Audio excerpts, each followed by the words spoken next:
The war in Ukraine has become the most intense drone battlefield in human history. In 2025 alone, Russia launched more than 1,000 Shahed drones per week against Ukrainian cities and infrastructure. Ukraine countered with cheap quadcopters and even long-range drones of its own. This created a mathematical conundrum for commanders and tacticians on both sides. How do you justify launching a multi-million-dollar interceptor to destroy a $50,000 drone? Meanwhile, existing anti-air systems were stretched thin across the 860 or so miles of the front line, as they needed to cover a huge swathe of land that went dozens of miles in either direction. But in the 4 years of the war, Ukraine has managed to create innovative solutions to this math problem. And if the early reports are accurate, the latest might just be the most elegant answer Ukraine has found yet to the drone problem: a laser weapon called Sunray. On February 10, 2026, The Atlantic published a report describing a field demonstration of a weapon that Ukrainian soldiers and engineers had spent 2 years quietly building. Then exactly 1 month later, on March 10, Ukrainian journalist Andriy Saplyenko released combat footage that appeared to show an unusual weapon being used against a real Russian target in the field. The weapon, which used directed energy, could apparently cut the fiber-optic cable which was tethering a Russian drone to its operator and make it lose control without a single shot being fired. That footage, ironically recorded by a Russian military drone, showed a beam that looked like a glowing sphere hovering in the air, although that image was mostly due to the camera angle and light reflection. Still, to some it looked like something straight out of science fiction, but in reality, it was a relatively simple yet powerful directed laser beam. So, let's dive into the promising new weapon with what we know and what we can infer from the footage and data. Sunray is technically the third publicly confirmed laser weapon Ukraine has developed since the start of the full-scale invasion in February 2022. The first was Trizub, the Ukrainian word for trident, which the country's unmanned systems forces confirmed in early 2025 was capable of striking aerial targets at altitudes above 2 kilometers. The second was Slimby, a system whose technical specifications were also shared publicly by the Ukrainian Defense Ministry when it was introduced. Both of those programs were disclosed with relatively generous details, including power output and effective range. But by contrast, Sunray's revelation had practically no fanfare, and most of its information remained classified. There are no actual numbers on its maximum power, declared maximum range, or actual performance data in the field. That lack of information is significant, and we'll come back to why it matters. What's been disclosed is the physical form of the weapon, and it's far from the usual picture of a laser-like energy weapon you might see in movies. There is no towering apparatus, no truck-sized generator, no team of technicians in a hardened bunker monitoring glowing consoles. According to the weapon's description in The Atlantic, Sunray resembles a hobbyist telescope with a pair of cameras mounted on its sides. The entire system fits comfortably in the trunk of a standard car. During the demonstration, it was operated from the hood of a pickup truck. When the weapon was fired, or at least when the order to do so was given, the drone hovering a few hundred yards away began to burn and fell from the sky in a fiery arc within seconds. The weapon itself was practically silent and inert, with no ammunition to use.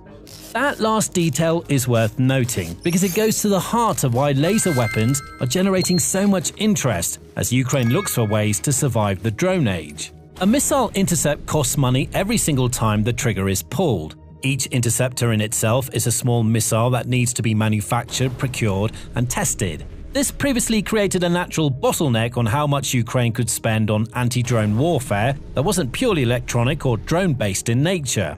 Essentially, apart from using drones themselves, Ukraine would need to resort to trying to dismantle the networks that kept the drones connected to their operator. And with the fiber optics drones that we began seeing as early as 2024, that became practically impossible if you couldn't sever the physical connection.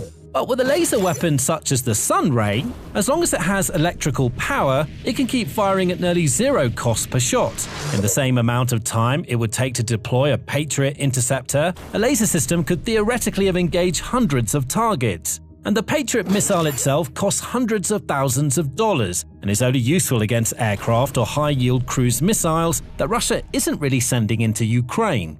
That economic math is extraordinarily attractive in a conflict defined by industrial attrition. Now, if the description of a silent, invisible beam that ignites drones within seconds sounds familiar, that's because it should. Star Trek introduced audiences to the concept of directed energy weapons in the 1960s. The crew of the USS Enterprise used phasers, which shot beams of focused energy that could stun, disable, or disintegrate targets on command. Later, Star Wars gave us turbo lasers, planetary defense cannons, and the Death Star's directed energy weapon, large enough to vaporize an entire planet. The genre has spent 6 decades imagining weapons that kill with light rather than lead. Of course, Sunray is far from the capabilities of the Death Star or even a phaser capable of destroying a hardened metal hull or a tank. But the underlying concept, where you concentrate enough energy on a small enough point to heat up and destroy a small target, has been in the works for decades. All Sunray needs to do is overheat a small drone's electronics or burn through its thin carbon fiber frame at a few hundred yards. The physics behind the sci-fi weapon and the real-life one only differ in terms of scale, but that small scale is precisely what Ukraine needs when it's up against drone swarms daily. To understand what the demonstrated capability means in practice, consider the video from February. A small drone was launched and flew to a distance of a few hundred yards. The system tracked it autonomously, its cameras locking onto the target. Seconds after the operator commanded it to fire, the drone simply ignited and fell. The footage from March adds a different dimension. In that case, the weapons appear to have targeted not the drone itself, but the fiber-optic cable connecting the drone to its operator on the ground. Severing that connection doesn't destroy the drone itself, the drone doesn't explode, it simply loses power and connection and drops. This in some respects, a more elegant kill than burning through the airframe. The target is neutralized silently, with no collateral risk from burning debris, and the only thing destroyed is a cable that's already an environmental issue. Of course, it takes a bit of a leap to go from these two highly controlled scenarios to the actual battlefield environment, but the overall principle behind its usefulness is sound. Russian forces have increasingly deployed what they call waiting drones, UAVs that hover or loiter near the front line, tethered to long fiber-optic cables that carry signals back to the operator, bypassing GPS entirely and resisting electronic jamming. These systems have become a growing problem for Ukrainian forces because conventional jamming and GPS spoofing, which work against Shaheds and commercial quadcopters, simply don't work against a drone being piloted directly through a physical wire. A laser that can target that cable and burn through it in seconds offers a solution to a problem that no existing system handles as cleanly. At the shorter end of the threat spectrum, small commercial quadcopters modified to drop grenades or carry shape-charged warheads have been one of the defining tactical weapons of the war, terrorizing infantry positions across the front. These drones are cheap, numerous, and difficult to shoot down with conventional weapons. A point defense laser that can silently burn one out of the sky within seconds of detection without producing a sound that reveals the position of the operator without expending any ammunition represents a compelling tool at the company or battalion level. Position it on a vehicle, power it from a generator, and let the AI tracking system do the work. Every small FPV drone that approaches the defensive line becomes a potential engagement, and every engagement costs essentially nothing. Now for the numbers, because the numbers are where Sunray's story becomes genuinely remarkable. The report suggests Sunray has been approximately 2 years in development, with some estimates that the prototype cost a few $1 million. The projected unit cost for a production model sits at several $100,000. The closest comparison we have is the US Navy's Helios system, which stands for High Energy Laser with Integrated Optical Dazzler and Surveillance. Helios was developed by Lockheed Martin under a contract signed in 2018 worth $150 million. And that's the cost of the development contract alone, not the per-unit cost of fielding the system across a fleet. Some analyses of the full Helios program, including options and follow-on work, put the potential total closer to $1 billion. The American system is genuinely impressive and operates at power levels that Ukraine's prototype almost certainly can't match.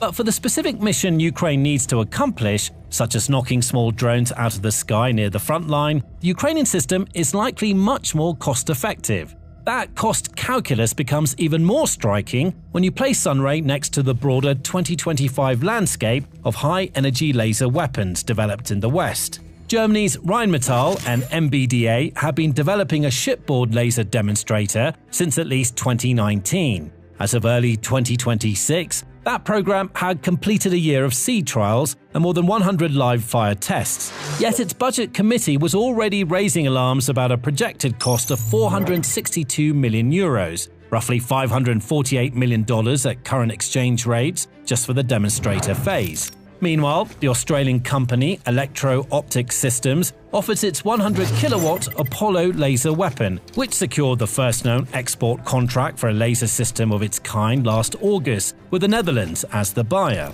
These are mature, powerful systems built to the demanding standards of Western procurement programs, with reliability, interoperability, and longevity requirements that add significantly to their cost and development timelines.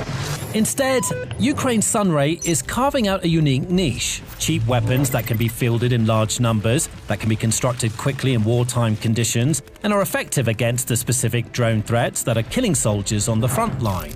If Ukraine can eventually produce Sunray at scale, and that's a substantial if, the strategic implications can be significant. Modern air defense in Ukraine is built around layers. Long-range systems like the Patriot handle ballistic missiles and cruise missiles. Medium-range systems handle strikes at intermediate distances. And at the short end, infantry teams with machine guns, electronic warfare kits, and improvised drone-catching nets handle the swarm threat that bleeds through everything else. Sunray could sit inside that short-range layer as a silent, ammunition-free point defense asset that doesn't deplete the missile stocks Ukraine is always scrambling to resupply. A production model priced at a few $100,000 can make the weapon available for widespread field deployment across brigade and battalion positions. Even at moderate quantities, a network of Sunray units distributed along the contact line would represent a meaningful uptick in Ukraine's close-range drone defenses, and it would do so without adding to the interceptor bill, which has been one of the dominant financial pressures of the war. The development trajectory of Sunray is also a bit unique. It illustrates a pattern that's appeared repeatedly in Ukraine's wartime innovation story. The program reportedly began roughly 2 years before the February 2026 public disclosure. That timeline places its origins in early 2024, a period when Russia was dramatically intensifying its Shahed campaigns and Ukrainian air defense reserves were already under severe strain. The engineers who built Sunray didn't have the luxury of a multi-year development phase, a manufacturing bidding process, rounds of congressional authorization discussions, or a decade of testing. They identified a need, started building, and kept iterating until they had something capable enough to demonstrate to a journalist from one of the world's most prominent publications. Compare that to how similar directed energy programs have proceeded in the West. The US Navy's laser weapon development effort, in various forms, has been running for well over 2 decades. Germany's shipboard laser demonstrator has been in development for at least 6 years and has still not reached operational deployment. The UK's Dragonfire program, which successfully demonstrated its own laser weapon in a series of 2024 tests, has been in development since 2017. The West has much slower defense procurement systems designed to minimize risk, ensure interoperability across complex aligned structures, and deliver weapons that will remain in service for 30 years. But that's practically incompatible with the tempo at which the drone threat is evolving in Ukraine. By the time a Western directed energy weapon completes its standard development cycle, Russian drone engineers will have introduced 2 or 3 generations of design improvements. Ukraine cannot afford to wait for perfection. It needs good enough now, in sufficient numbers to matter. This is precisely the culture that produced some of the major advancements in Ukraine and allowed it to survive against a major numerical disadvantage. Ukraine's wartime defense industry doesn't optimize for longevity, interoperability, or the comfort of procurement officers. It optimizes for getting something functional onto the battlefield before the next wave of Shaheds arrives. That said, there are some possible issues with the system. The demonstration showed a small drone being destroyed at a range of a few hundred yards, and the March footage suggested cable-cutting capability at a similar range. But neither of these provides the data needed to answer the questions that actually matter for air defense planning. What is the system's maximum effective range? What power class does it operate at? How does it perform in fog, rain, dust or smoke? All of which are constants on a Ukrainian battlefield. How quickly can it track and engage a fast-moving target compared to a hovering drone? The RAND Corporation, in a report published in December 2025, characterized the directed energy weapons as relatively immature and not currently a viable option. The cited limitations are exactly what you would expect: significant power and infrastructure requirements, inability to engage targets beyond line of sight, and heavy dependence on clear atmospheric conditions. Laser energy is also dispersed by water vapor, dust and aerosols. During testing, the system might perform brilliantly, but those tests are usually done under clear skies or with limited adverse weather simulations. In a real-life scenario, it's hard to tell how it will actually behave. Then there's the fundamental ceiling imposed by the physics of power density. Shooting down a small hovering quadcopter at a few hundred yards requires a certain amount of energy concentrated on a small target for a brief window of time. Shooting down a Shahed 136 cruising at 110 miles per hour from nearly a mile away requires more energy, more precise tracking, and a longer dwell time on target. Currently, it seems that there's no feasible way that Sunray will ever achieve that, so Ukraine would likely deploy it only against small UAVs at short distances. But this is not a minor caveat. Shaheds are the weapon that has done the most cumulative damage to Ukrainian infrastructure, civilian life, and energy systems. They're the drones that have plunged Ukrainian cities into darkness in the middle of winter, that have destroyed power plants and substations, that have killed civilians sleeping in their homes. If Sunray cannot engage Shaheds, it's not Ukraine's Iron Dome. It will be a specific point defense tool for short-range drone threats, and a potentially important one, but ultimately only one component in a layered system rather than the system's centerpiece. That layered system is very much what Ukrainian officials describe when they talk about the direction of the country's air defense development. Ukrainian President Volodymyr Zelensky has reportedly tasked Pavlo Yelizarov, the newly appointed deputy commander of the Air Force, with assembling an integrated national dome over critical infrastructure by summer 2026, a timeline that insiders acknowledge is extremely compressed. That dome, as conceived, would combine Sunray-type laser systems to be used at close range with the Shahed autonomous interceptor drone system from Sea and Naudi, which launches interceptors vertically and guides them to targets using onboard cameras and AI.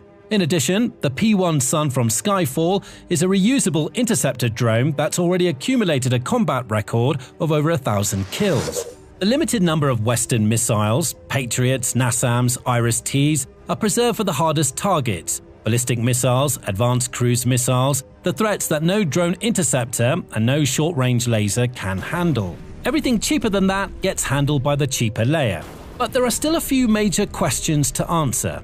The missing technical specifications, such as the power output, the range, and the weather performance, are all important factors that will determine how useful the weapon is. Only with those numbers will analysts be able to make an honest assessment of how many Sunrays Ukraine would need to meaningfully affect the drone threat it faces and what it would cost to reach that threshold. Until then, Sunray remains a very promising experiment that's cleared important hurdles rather than solved a problem. But apart from those issues, it's clear that Ukraine has demonstrated again and again throughout this war that they have the capacity to close technological distances that would have seemed insurmountable 5 years ago, faster than anyone expected, and at fractions of the cost that comparable Western programs require.